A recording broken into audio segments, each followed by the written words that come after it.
Chapter 5 Swiped. I thought I'd be watching the Turkey Bowl on Tuesday afternoon. Instead, I was tackling a mystery.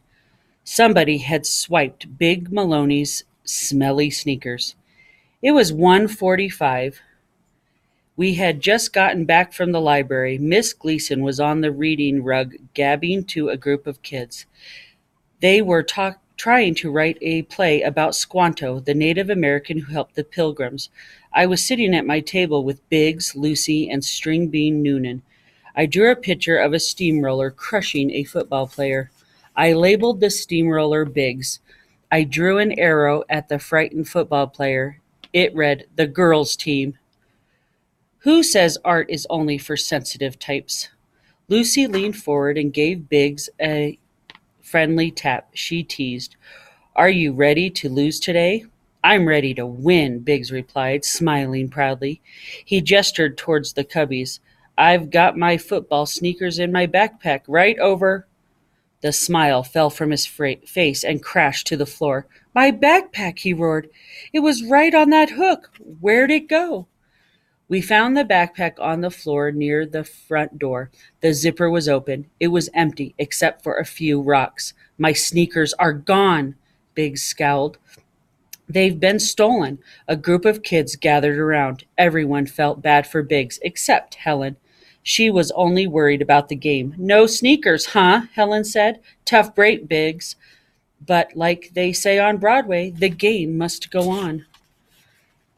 Biggs gestured to his heavy hiking boots. "I can't play in these clunkers."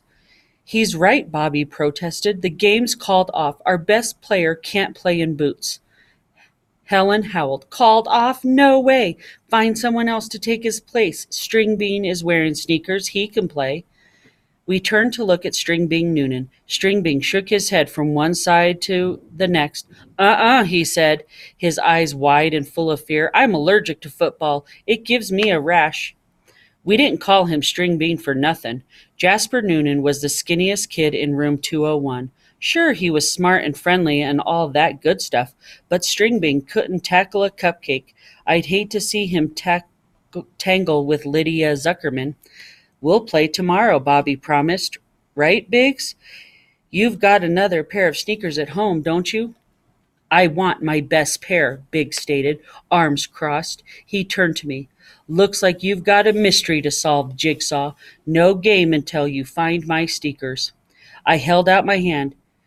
"You know our rates, Biggs. $1 a day plus expenses." "But," Biggs stammered. "But me no buts," he said. "No money, no detective work. You do the math." Biggs reached into his pocket, peeled off $1, and handed it to me. Biggs didn't seem too happy about it, like George Washington was his best buddy. He hated to say goodbye. Mila pulled Biggs aside. "Can you remember the last time you saw your sneakers?" she asked. "I don't want to talk about it," Biggs said. "Do you want us to find your sneakers or not?" I challenged. Biggs thought for a moment. "It was after recess," he finally said.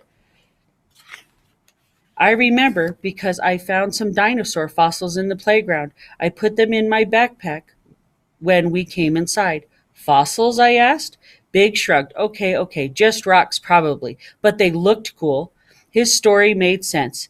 If you found a cool rock, you kept it forever, or until your mom made you throw it away. "You wanted to keep a rock?" Mila asked. She seemed confused. "Why?" "It's a guy thing," I explained. "Oh, like burping?" Mila noted. "Exactly.